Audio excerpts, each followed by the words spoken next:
నమ్మకండి. ఎక్కడ ఉన్నాడని చెప్తే లోపల గదిలో ఉన్నాడని చెప్పాడా, లేకపోతే అరణ్యంలో ఉన్నాడని చెప్పాడా, చర్చిలో ఉన్నాడని చెప్పాడా, ఆ చర్చిలో ఉన్నాడని చెప్పాడా, ఇంకో చర్చిలో ఉన్నాడని చెప్పాడా, ఎక్కడ ఉన్నాడని చెప్తే నువ్వు నమ్మొద్దు. అబద్ధపు క్రీస్తులు, అబద్ధపు ప్రవక్తలు వచ్చి సాధ్యమైతే ఏర్పరచబడిన వారిని సైతము మోసపరచుటకు గొప్ప సూచక్రియలు మహత్కార్యములు దేవులోనికి నడిపించకుండా ఎవరు చేస్తారంటే ఇక వాక్యం తెలియని అబద్ధ ప్రవక్తలు. ఎక్కడున్నారని చెప్తారంట, ఇక్కడ ఉన్నారని చెప్తారంట, అక్కడ ఉన్నారని చెప్తారు, ఎక్కడెక్కడో ఉన్నారని చెప్తారంట. మరి ఇంకో మాట ఏం చెప్తాను, తిరిగి చదవండి.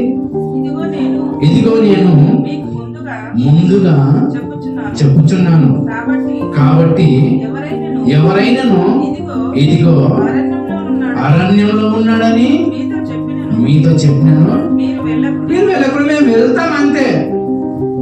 ఇంట్లో ఉంటాడని చెప్తేనే నీ వెళ్ళకు, అక్కడ ఉంటాడని చెప్తేనే వెళ్ళకు, చర్చిలో ఉంటాడంటే కూడా నమ్మకం. మరి ఎక్కడ ఉంటావయ్యా అంటే ఇద్దరు ముగ్గురు నిజమైన వాక్యం ఎవరైతే చెప్పుకుంటూ ఎవరైతే ఆలోచిస్తారో వారి మధ్యలో నేను ఉంటాను, కానీ వేల మంది మధ్యలో లక్షల మధ్యలో నేను ఉంటాను.